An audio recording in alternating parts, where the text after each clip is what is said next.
friends, and welcome to this month's book club episode of Dark Side of the Word. My name is Kait, and I'm here with my co-host CJ. Hey, everybody.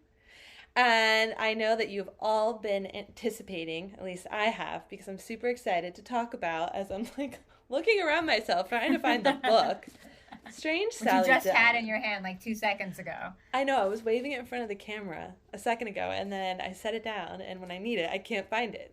Of course, that's how it always is.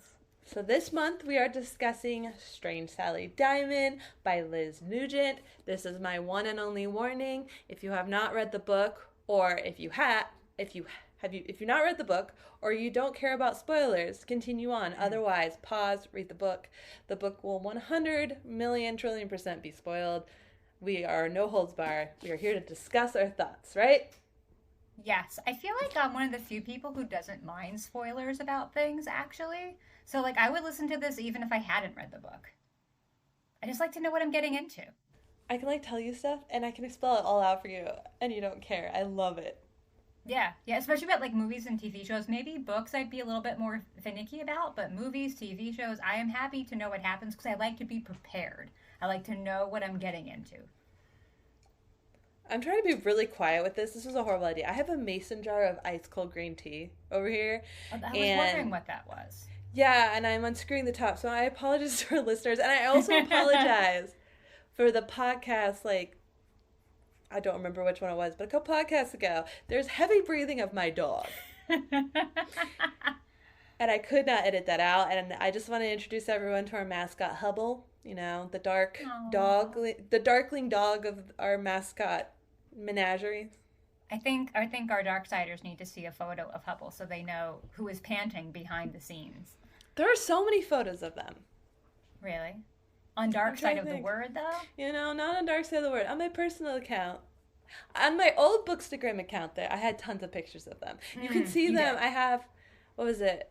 Gurney's Literary Potato Peel Society book or whatever. The long time ago. Yeah. I took that with Kodak in the picture. They used to be very big as members when I was getting creative. Now I'm just white wall book, click. Well, I feel like social media accounts get so many more hits if you have an animal in there and can put hashtags with cats and books and cats. Because that's when my likes jump on Instagram, is when I have a picture of a well-read cat on there. So just saying, it couldn't hurt. It couldn't hurt. It could only help. Here I am, stroking my chin, going, I got some ideas sometimes. I don't know what it is, though, but they've got this thing now that if they see me taking my phone out, they run away. They run. Yeah. Yeah, my cat just looks the other way, and when I finally get him to look my way, he just gives me this weary look.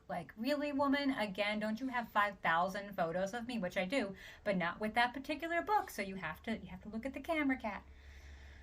Yeah. Never perform when you're in demand.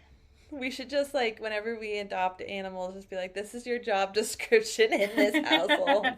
Pictures may be taken. You're signing your rights away. Yes, exactly.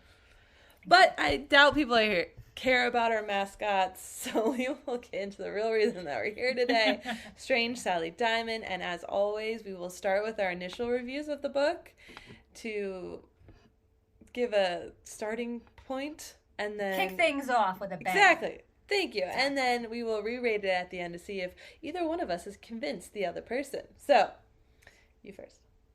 Okay. So, my initial rating is 2.5 stars. Oh, okay. And I am very excited / anxious to find out what you rated this, because, listeners, we have not talked about this book at all, about what we think of it. So, or at least I haven't heard what Kait thinks about it. So, I'm very excited. I'm going to let them in on a secret, though. So, you always end up reading the books before me, and I try to act surprised when you give me a rating, but I always see it on Goodreads. I know you do. I know. Because I'll go in and finish it, which, surprisingly, I finished this book on Friday or something crazy. I finished way beforehand. That's early for you. I know. I normally finish it the night before, but I actually finished this days before we're recording this. But again, you still beat me, so I saw your rating already. So I'm trying to act surprised, 2.5. Well, I think I put 2 on Goodreads, but it actually was 2.5 because, as we know, Goodreads does not allow half stars. So for our purposes, 2.5. Well, don't hate me. I gave it a 4. Okay. I am excited to discuss why, because I am. Well, I'm going to start by saying that I was honestly very shocked at how dark this book was. It was very much a wolf in sheep's clothing because, the title's just like Strange Sally Diamond, like, okay, but it went there, and I was kind of worried that the last, like, couple of books we've read aren't, like, dark. Like, My Murder, like, I was like, okay, are we actually picking dark? At least my dark. I want some more horror books in our Yeah. I think we do need some more horror, definitely. So I was like, okay, I hope this one's dark. And yes, to me, this hits the dark category. I see you cringing over there, so I don't know if you agree, but I think it went there. I just wonder what it says about me as a person that I kept waiting for this book to become dark. Like, I kept waiting for it to shock me, and it just didn't. Like, let me be clear. Yes, the storylines are horrific. The story of rape and abduction and captivity and Stockholm Syndrome, all horrible. But, like, it wasn't as dark and twisty as I was expecting. But are you looking for dark in the sense of more supernatural or scary or spine-tingling or, like, Grady Hendrix style? Or, because in my book, that's dark, as well as, like, social things that happen are dark too, like when social commentary around rape and, like, the kidnapping and all that, to me that also is, like, dark. It's not the same kind of dark, but it still falls into our title, dark. I guess, okay, so I see what you mean, and I guess it is by definition dark. These are not happy topics, these are not lighthearted topics. It's definitely dark. I guess I expect dark to be a little bit more twisty and surprising and shocking. At least for me, at least for this book in this case, I think that might be the problem. This particular book, I expected to be that way. And for me, it just wasn't. Okay, so let's just jump right to the end then, because we'll talk about for me, what was the biggest twisty shock of the whole book. Okay. Besides the disappointing one in the middle of the book. But the biggest twisting shock is the fact that, oh God, he has 2 names. What are we going to call him? Are we going to call him Steve, the son? Peter. I've been calling him Peter. Okay, because we'll call him Peter then, just so we're on the same page, because he has, like, 2 names. You mean the son, right? Yes, correct. Okay. We'll just switch the end. The fact that he becomes his father. Yes. Like, holy shit, did you see that coming? Because that was a twisty, dark twist for me. I mean, like, he kept Lindy, like, locked up even after his dad died. So, yeah, I pretty much saw the writing on the wall. I did think the very end of Peter's narrative was fantastic, how he's building the barn in the back of the house, and the way the author leaves it there just hanging is brilliant. It's so well done. But, yes, I think we all saw that coming. I don't know why I didn't, because for me, I understood that keeping Lindy was self-preservation, and in a way he loved her. So I kind of forgave him for that a little bit. It was horrible and disgusting, but it was the situation that it was.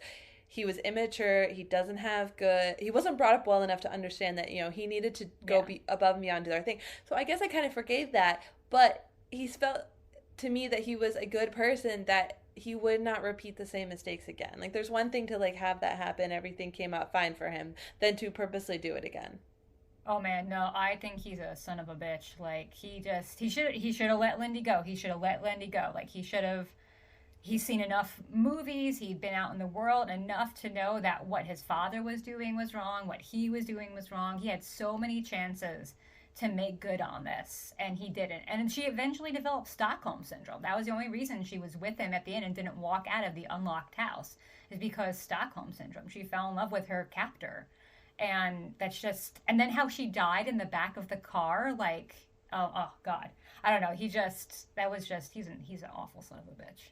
Do you feel bad I do feel bad for him. Okay. Because I know that he grew up in a horrible situation and wasn't, in fact, like a victim of Stockholm Syndrome himself, where he, like, he loved his father, even though his father also kept him captive. It's a very twisted situation, definitely.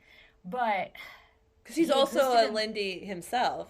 Essentially. He is kind of a Lindy himself, but he knows what should be done. Like, Lindy would tell him, like, this is wrong, what you're doing is wrong, all the time. She would tell him before she was, like, brainwashed. And he was working in the world. He had jobs. He went out among people. Like, he knew what he was doing was wrong, and he still kept doing it because he was scared. When you're an adult, like, you should just take more ownership of that. And he should have shut it down. Should have shut it down. I 100% agree that that's the solution that could happen. But then I also feel for him on the flip side. I guess that's why this is such a twisted book for me, because I feel for him to be like, why should he have to pay for the sins of the father since he didn't actually, in a sense, do any of that? But he It was did. all He did. He kept Lindy prisoner after his dad died. He could have freed her and said, "Go, run, go." And I he agree didn't. with that. But in freeing her, that's where he would have to pay the sins of the father, and I just don't think that that's fair either. I think there could have been something worked out because he was young when that happened, wasn't he? He was either like 17 or 18, but he wasn't like a full-fledged like middle-aged adult. So I think that he could have worked something, especially if he came forward as like the son of the guy who stole Sally Diamond early on. I think something could have been worked out that he would have been either let go or put into a psychiatric facility, and he could have been like rehabilitated, maybe become an actual decent human being later on.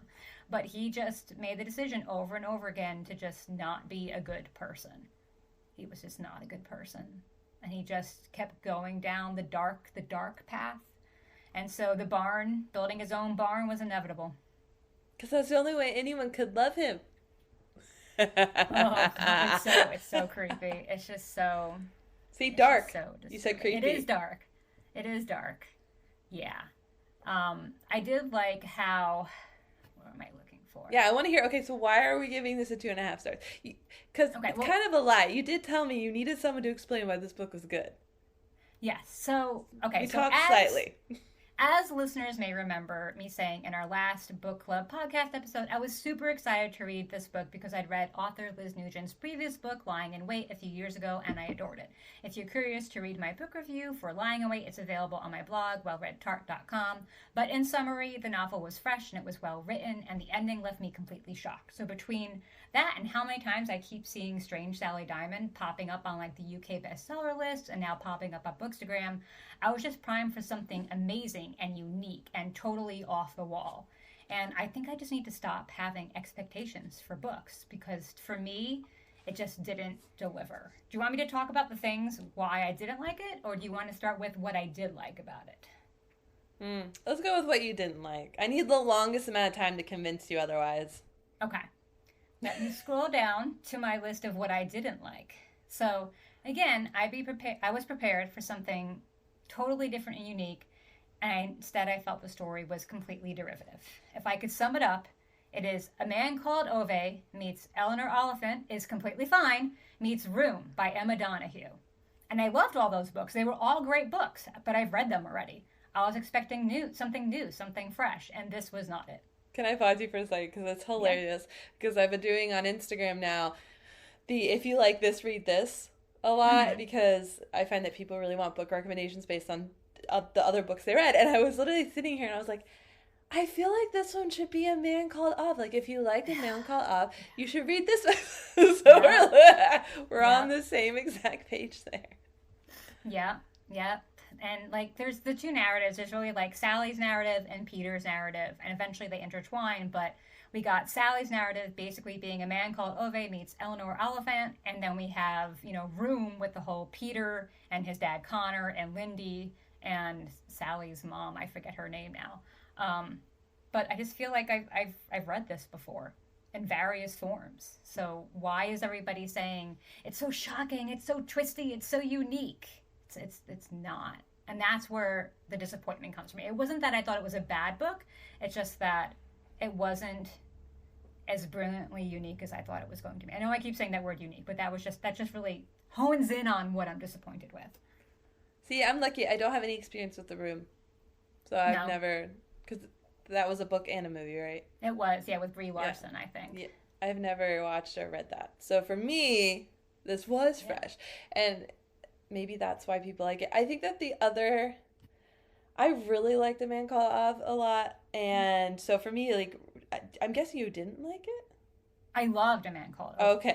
Ove, I don't know how you say I'm just going to say Ov, whatever. A Man America. O-V-E.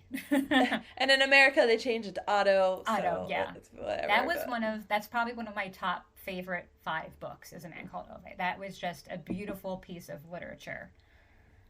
Okay. So I'm weird about this book. I think that I have a slightly slight advantage to everyone else in the world because coming from someone who has a traumatic childhood as well, nothing like her, but the whole part at the beginning when she was considered autistic and she struggled and how she viewed the world and the trust issues and everything like that, I was like, oh my God, it me. And so I immediately fell in love with Sally from the beginning. And I really appreciated Liz Nugent. I struggle with her last name. Nugent's writing ability to actually really capture that. And I think when I read the acknowledgement, I want to say she shouted out some doctors in there. So I really appreciate the research going into that. And, you know, seeing myself in a book, that's always hard. I know people appreciate it. I appreciate it. So right away, I was just like 100 pages and I'm like, give me more. So when we did dive from that and she started becoming more socially normal, I hate to use that word, but more socially accepted. Socially ingrained into society. Into society, I started being like, okay, well, all right. She's just, you know, I started losing a little bit of interest in it, but I was hooked from the beginning. The Peter stuff really hooked me as well because, again, I didn't have experience with the room, so this was my first touch of it, and that's why I was extremely interested in it, and that it kept, you know, becoming more and more, and oh my God, his dad, what's he going to do when his dad kidnaps the next girl? And, I mean, it broke my heart when his next-door neighbor drowned, and he couldn't, because, the manipulate, that probably was one of the worst. Besides Lindy dying in the back of the car, the hot spring was probably the worst moment in the book for me. Yeah, that was really sad, how he felt so torn about trying to help his friend because his dad had convinced him and brainwashed him that he was going to die if he let anybody touch him. Like, that's horrific. And he had to watch his friend drown. That's a lot. It's a lot of shit to carry around with you. That's definitely the age of no technology. You could not get away with that now. Right? You couldn't. You definitely couldn't. No, I thought the book started off really well, actually. Like, I loved that the book began with Sally incinerating her dad's body in the family's barn. Like, I thought that was hilarious. It's a really unique start to the book, and it sucked me in right away. I love the darkness. I love the dark humor of it. And to me, it made sense with Sally's character. You know, she's very literal, and her dad said to do that, so she went and she did that. And I was actually kind of surprised that the rest of the town was so surprised that she would go and do that, because they all seem to know how she's quirky, for lack of a better word, and a little strange, and she takes things literally. And why wouldn't she do exactly what her father told her if she's not used to, like, social mores and norms and things like that? So that part was a little odd, that they found it so shocking that she would do this. Did they know her enough though? I don't know. Maybe not. Some people thought she was just deaf, you know, so like maybe they didn't realize that her brain would, you know. We're also talking a small town here. I think anything could like explode their mind. Yeah. I mean, I also happen to have a lot more, I guess, controversial opinions about funerals and deaths and mourning customs. So maybe that's why I'm not bothered by her, you know, throwing her dad on a woodpile. Like, you know, Vikings used to burn bodies all the time. And there used to be a lot of different funeral traditions before, you know, funeral parlors came into, as we know them now. There's this really good book called Smoke Gets in Your Eyes, and that goes into all, like, these death and funeral customs that we've had throughout the ages. So that's kind of off topic, but anyway, that's maybe why I wasn't so shocked about her doing that and was kind of surprised that anybody else would be. No, I totally saw that. What does that also say about me, that I'm not shocked that you threw her dad's dead body in an incinerator? I totally saw that book, though, and I really want to read it now. It's a fantastic book. We were talking about one of her other books, so I was just like, oh, yes, go to read that. Fantastic. It's just ruining my to-be-read list even more. Yeah. Okay. But I also... Go ahead. Oh, no, you go, because I don't want to change the topic yet. Okay. I just wanted to add that I also loved Sally herself. I thought she was a fantastic character. You know, she's hilarious even when she doesn't intend to be. Her inability to understand sarcasm or jokes to the novel makes for some really funny moments and lines, even though she's, again, not intending to be that way. It just was written in really, like, deadpan humor, which I appreciated. And it reminded me a lot of, like, this robot character called Isaac on the show Orville, or The Orville, depending on what season you're watching, on what network. Just very emotionally detached, doesn't think about what she says, and doesn't think of offending people. She just says it like it is. And I kind of love that openness and not worrying about offending people, just saying it how it is. And she's not wrong half the time either. So I really like that about her character. Okay, since you read Nugent's other book, Yes. is her writing style the same, or was this very much close to Sally? Because I really appreciated in the first person the sound of her voice in the first person for Sally, and I was like, that was so spot on. I love it. But I want to know, like, is that her normal style, or was she very specific to Sally? I don't really remember because I read Lying in Wait probably like 4 years ago at this point. But I do feel like I like the writing in that book much better than in Strange Sally Down. I felt like the writing wasn't quite as good in this particular book. I was a bit disappointed with it. Okay, but I couldn't tell you exactly why. Yeah. I feel like I could possibly see that. This was, like you said, this was very dry writing. But again, it was so attached to Sally's character that I just was absorbed even more because I was like, yes, this is exactly what someone in her mind, I feel, would sound like. And so I really appreciated even getting Sally down to the cadence of the sentences. Wow, I can't talk. Cadence, thank you. Of the sentences. Coming to you raw from my couch. I do really, and I like just the fact that she was able to take sweeping stories of Peter, because Peter's goes 30-40 years practically. I think he started when he was 7, and I think he ends in his 50s, because 50, like 40 something years, and we covered so much history, and he's not even the main. I would say, like, it is 2 narratives, but really Sally starts most of it, and to be able to cover all that in such a short period of time without making it feel rushed. Yeah.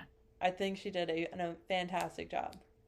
Yeah, she did really. I think I enjoyed Peter's narrative a bit more because there was just so much going on there. Like you said with Sally's narrative, I really liked it in the beginning, but then it sort of got into like that, becoming a member of society and being welcomed and all that stuff, and it was very derivative, again, of those 2 other books I really loved. So I'm like, okay, been there, done that, with 2 books, not just 1.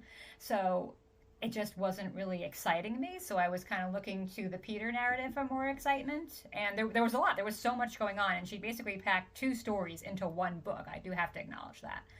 And in 300 pages, no less. I know we complained about the length with My Murder, but holy crap, I was not asking for more in this 300-page book. Yeah, no, definitely. She covered everything. Definitely covered everything. That's shocking for me to say that. And here's another one of your picks of 300 pages. Okay, which also our next book is also your pick. We need to mix this up. I need to pick in here. We do. We need to mix this up. I think the one after that is your pick. So yes, and this one is 350.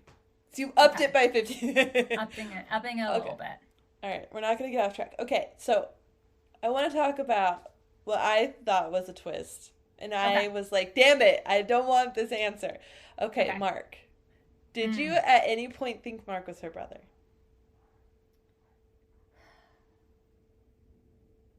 Wasn't he her brother? No, it's her uncle. It's her uncle. Oh, jeez, that's right. I don't remember. I remember thinking... I honestly don't remember what the hell I was thinking at some point. Because I was just so arranged, like, oh my god, I've heard this before. Oh my god, this is the same story. I just kind of grew a little bored about halfway through. I got annoyed when the second package came in and it still said from New Zealand, but I still held out hope. Because I really wanted it to be her brother. I wanted her brother to go, and we're going to hear huffing and puffing because my dog is walking by. Our mascot is here, everyone. He wants to weigh in. Okay, so I really thought that because he knew her address and where she lived, and I thought before we got to the end, I was thinking that maybe he became a whiz at, forging identities, became like really intelligent, wasn't really sure about the ending of all of his dad when he was dead and had to go live on his own anyway. But I expected him to like be able to like come across and get into the community like Mark did and essentially like reveal himself as her brother later. And I wanted that so bad. And then there's like, Sally, I'm your uncle. I'm like, damn it! No, that's not what I want. This is not the twist I'm looking for. Yeah. The whole Mark storyline was interesting. He kind of came out of left field too, because nowhere mentioned does her mom have a little brother. I mean, yeah, I don't remember that part, but yeah, it just kind of came out of left field. Then he like goes away again. Wait, why am I like blanking out here and thinking that Peter ended up coming to meet Sally? He did, but at the very end, I was actually going to talk about that next because I felt really rushed and awkward, and I did not understand. Like, why am I getting confused about this? No, you read this more recently than I did, so you have to remind me. So Mark's the one that constantly asked about her past and worked at the factory as the accountant, and that turned out to be her uncle. And at the very end, Peter leaves her the DNA test and his mobile number because he does come to Ireland at the very, very end of the book and stays with her for like 3 weeks, and then she gives him the money from the house sale. Yes, that's right. Okay. And Mark just was kind of there, and then he was gone again after, like, befriending her, right? He left for a 2-week period because I think he either told her he was her uncle or her friend, her mom's friend. Somehow he, like, disappeared for 2 weeks, but then he came back and lived in the town and continued his life. Yes. Okay, so then, yes, I did think that Mark was her brother at first, like you said. And then it was revealed that he was his uncle. I feel like it would have been so much better if it was just her brother. Like, the whole thing of having him to come to Ireland and no one guessed who was the crazy stranger staying with her. Like, we could have still had the same ending. We could have still had where she gave him the sale of the house and he really just didn't want to be there anymore. We could have still had that, but it should have been her brother. Mark was just a weird character that I just could not get behind. He was a little creepy at first. Like, I don't know. I just got weird vibes from him, too. He was extremely creepy. He kept badgering her about her past, and then he did the same thing to her aunt at the funeral. Yeah, that was weird. That was weird. Like a true crime buff or something, you know? Exactly. It was weird in general. And it did, when they caught him looking at the paperwork in her dad's old office, I was like, it has to be Mark. He wants to know what happened to his mom, or it has to be her brother. He wants to know what happened to his mom and all this stuff. And nope, it was just her uncle that we've never heard about or even had a clue about in any of it. Yeah, it just kind of comes up. Okay, so, writing technique, skill, I can't think of words today, but from a writer's perspective, do you think that there needs to be some sort of, because how I've always been taught or how I learned it is when you have the foreshadowing of something, there's like 3 different levels of it. You have the very obvious like giveaway level. You have the level that takes some work that but most of the readers, or at least over half the readers should see it. And then you have the really hidden foreshadowing that only like the super literary elite figure out. Okay, you can say it. I was trying to keep it PC, but also you're really paying attention to the book and you're holding all the information and can figure it out. But do you, in your mind, from a writing perspective, technique-wise, do you think that there has to be foreshadowing for something? In general? Not all the time, no. Okay. So you're fine with Mark appearing without any foreshadowing? Yeah. Yeah, I guess so. He was weird and, like, he was creepy and stuff, but, you know, we had to throw some people in there to make it, you know, stuff happening. So there you go. That was a little plot twist we had to have. Okay. Because I still think that there needs to be foreshadowing for everything. And if you want something to be really hidden, you make it, like, the top tier. I think maybe not that it's really foreshadowing, it's kind of obvious, like sending the bear, like, even though that was Peter, that was her brother. The bear. Yeah, but I think that could have kind of served as foreshadowing, that like somebody from her family somehow was going to come into it. So maybe we all assumed that the bear was from him before we knew who he actually was. So I feel like the bear kind of primed us for somebody coming. And when Mark showed up, we're like, oh, the bear must be from him. So we fell for it, is what you're saying. We fell for it. Yes, exactly. We fell for it. Okay, so then you brought the bear up. Okay, we talked about the bear. What the hell with his daughter getting the bear and all? Yeah, that bear has seen a lot of life. That poor thing. He's just been passed round and round. Okay, that was so weird. She felt like a cliff note on the end of the last page. Oh, like, I am the daughter of something, but who cares? I just got this random bear, and now he's like on my piano every time I play. Yeah, I mean, it's really interesting how it just tapped into like this primal memory that she had that she didn't even know she had. I kind of like that aspect of it. No, I was talking about at the very end, Peter's daughter. Peter's daughter. Oh, And yeah. he sends her the bear, and she's like the last line of, "I don't care where it came from, but it sits on my piano every time." That's right. Yeah, that was fucked up. Just like, it's also interesting how everyone in the family plays music. Genetics, musically inclined.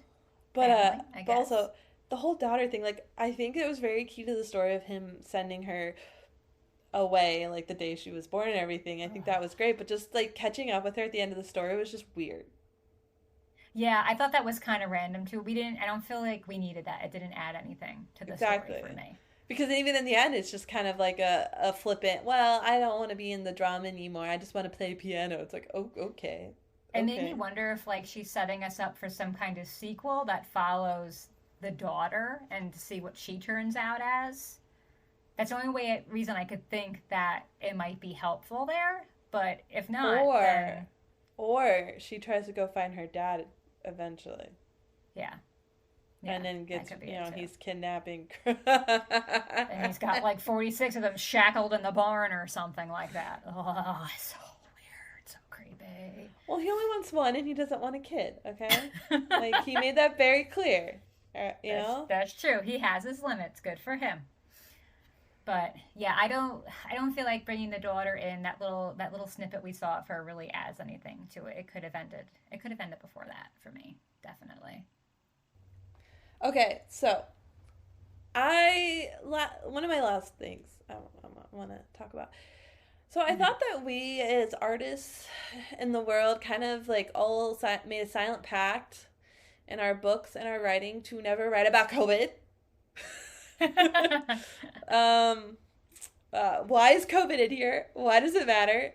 Like, I feel like we have to. Like, even in my book now, like, I mention it in passing. I don't like focus on it. And I've actually read some good books that had it as a focal point. Wait, you mentioned COVID in your book?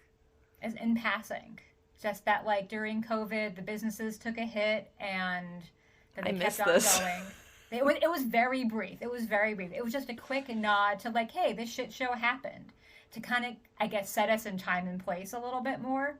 But we don't want to remember it. Let's pretend it never happened. I know, but we can't. Okay, explain to me why it was even important that was the timeline. That it even ends like COVID era. Like, explain to me why that was important. I don't know. Exactly. So if it's not important, then why have it? I don't know. I do find it weird, unless it's very much to the fact that she needed to put Peter in a situation that he could no longer research his condition and, having the ability. I mean, in the 80s, it was a lot easier to hide away, make fake things. We didn't have the internet. We didn't have the databases we do now. Yeah. We didn't have the technology. So except for the reason that Peter needed to be born and exist in like the 80s in that time period, I don't understand why specifically the story started, was it 2016, and ends in 2019 or something. Well, I did think it was interesting how, Sally makes all this progress to become more social and come into her own and get more friends and have this whole other life that she didn't have before her father passed away, only to have it all come to a screeching halt for various reasons. And then just everybody ends up being like Sally when COVID hits. Everybody starts just staying inside and not talking to others and not being social. And so in a way, her life kind of became a sort of norm because COVID made everybody like how she used to be in a way. So maybe that's the symbolism, the parallel going on there. That could be it. Maybe. Her ending was very weird because she very much regressed back, which understandable. Because she felt betrayed and everything. Yeah. And I did appreciate that the town did not give up on her. Yes, that was very sweet. It was very endearing. Yes. It was very endearing. I have to say that I kept waiting for the shit to hit the fan with Sally's temper. Like, I was really waiting for an ending that was going to shock me. Like, maybe she would just, like, slaughter the entire village. Like, she just snapped and derailed all the progress she made and killed all her friends and then, like, I don't know, sat down to quietly have tea afterwards or play the piano before loading them into the incinerator. I really thought we were going towards something like that. And then it just kind of petered out. Pun intended. It's just nothing.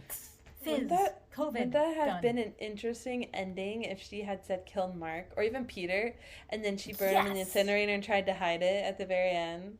Yes, I think so. I think it would so. really lend a question of how much, the nature versus nurture question. Yes. How much did she inherit from her dad?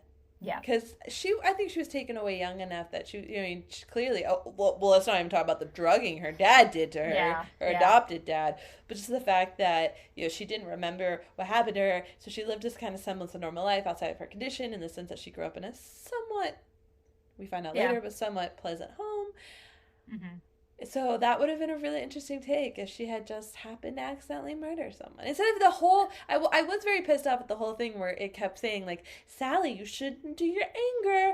That's a bad thing. It's like... I feel like it was leading us somewhere. Like, it was building up. And again, like you say, foreshadowing. Was it just too obvious a thing to lead us to with that? Were we just expecting her to lose it and just blow up on everybody? And it's a twist to not have her do that?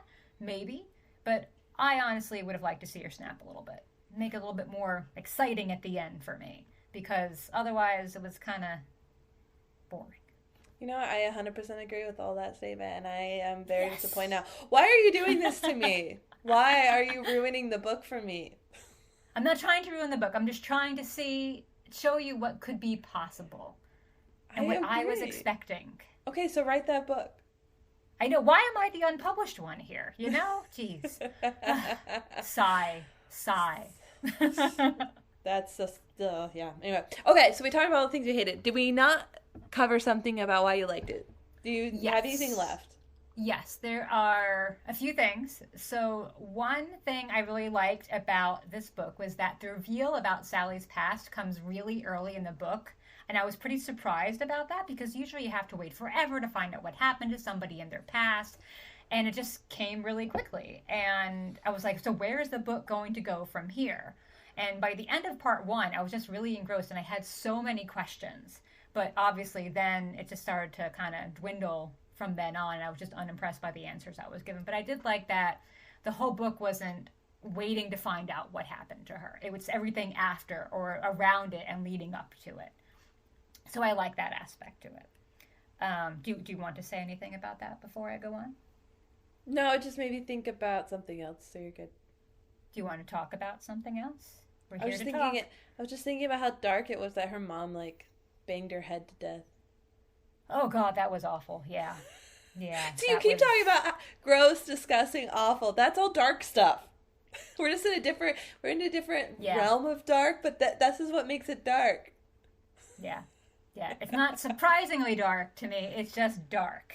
It's not twisty dark and creepy dark, but it's the dark side of life. Hey. Well, I guess banging your head against a wall till you're dead is kind of original. I have to say, I haven't seen that in a lot of literature. I mean, she could have just slit her wrist, and instead she banged her head against the wall. I highly applaud the ingenuity, and it fit her character. It fit her character. That's true. I think we go up 0.25 stars with that one. 0.25. You have to be a story graph for that. Okay. 0.25. Okay, moving on. Yes. This is a very little tidbit, but I love that do you remember that evil complainer who wrote to Sally and said basically she's a demon spawn and was a horrible person? I love that Liz Nugent had that note that she got be completely misspelled and have, it showed such ignorance from the person who was writing it. I love that because I feel like the idiots who are always complaining about things on town pages or sending hateful messages are always spelling things incorrectly. So I thought that was a fun little nod to how that happens in real life. And I like that. And then the story of Peter and I guess his father, the juxtaposition of the two sides to each of them. Connor was a good dad in some ways to Peter when he was growing up. He seemed to care for him in his own way, but he was a monster. And same with Peter that we were talking about. He loved Lindy, but he was still, I would think, a monster. And it's just this whole paradox that exists. It reminded me a lot of this memoir I read called The Babysitter, which is about a real-life serial killer who was someone's beloved babysitter. So he murdered tons of women, but this one woman remembers him as somebody who is really kind to her. Where does that goodness come from? How is it there? Why doesn't it ever grow bigger? And was the darkness, underneath bigger all along and something just teased it out? I feel like with Peter, obviously we know where the darkness comes from. And I think there's a little bit hinted at with Connor, but what really pushed him to that, And could he have been a better person if there were different circumstances. That whole nature versus nurture thing. I'm always sucked in by things like that. I find them fascinating. So I did like that aspect to it. I think all in all, like, even though we could pick at the plot and decide that she could have done this and this wasn't good enough and for you it wasn't original enough, I do have to say, from a technical perspective, I think this is a very well written book with a lot of things that readers and writers can learn from. And I think it's definitely something that, you know, if you want to read a book on someone that did it really well, this book, I think, very well written. Okay. At least I do. You're shaking. I feel like I'm getting the no from you. I think I'm just so colored by everything I felt that I can't look at it objectively right now. I mean, because I think that even though, again, you didn't think it was original, the psychology that she really researched behind Peter's dad, Peter's ending, Sally, like, I think that she spot on got the psychological diagnosis of Sally in that situation. Okay, if anything, this is a book where everyone is the main character, done perfectly. Because everyone was so fleshed out, you know, from her adopted parents and their medical backgrounds to this whole backstory about them fighting over Sally. Sally herself, Mark, Peter's dad, Sally's real biological mom, her aunt, her adopted aunt, like everyone, the town, every single person had a 1,000-page like backstory thought out that came into the book, and I applaud. Well done. That's hard to carry that many people in one story. She did create some very complex characters, definitely, especially when it comes to, I feel, Connor and Peter, and Sally too. But for some reason, the ones of Connor and Peter really stuck with me more. I agree. Well, I think that they were some of the best ones to do. Yeah. But I don't know. I would never have read this book unless you had suggested it. And I thank you. Okay. I thank you because I really enjoyed it. Anytime. Because I do not dip my toe in the mystery thriller section. I did, which we'll talk about on another podcast. So in our content recap, I will discuss that. And I dipped my toe. And then I quickly am like, what was that? Like the little elephant from, what is it? Blank, blank, blank, thinking. A Jungle Book where he like tips his toe in the water. He's like, ew, it's like dirty or something, whatever that. I have no idea what you're talking about whatsoever. My God. In the Disney's Jungle Book, there's like a baby elephant. Cartoon? Yes, and he dips his toe in the water or whatever, and he's like, he says something like, it's too cold, or just, it's really cute, and I just feel like I do not remember that. I used to love the Jungle Book. I watched it over and over again, but apparently it has been some time since I saw that, because I don't remember that at all. Maybe I'm thinking of it. Maybe it's a different movie, but there's some Disney movie with a baby elephant. No, I just don't remember. I mean, you're probably correct. I just haven't seen it in decades. Okay, so. This is listeners. If you know this, please weigh in. Because that's make her feel validated. Ever, like dipping my toe into the mystery thriller pool again, and then backing up and be like, "Ew, no, run away, not for me." So you're the reason that I've been reading them lately. Okay. Well, I'm glad that this book was a good one for you and that you ended up enjoying it and that it was something that you normally would not have read if not for our podcast.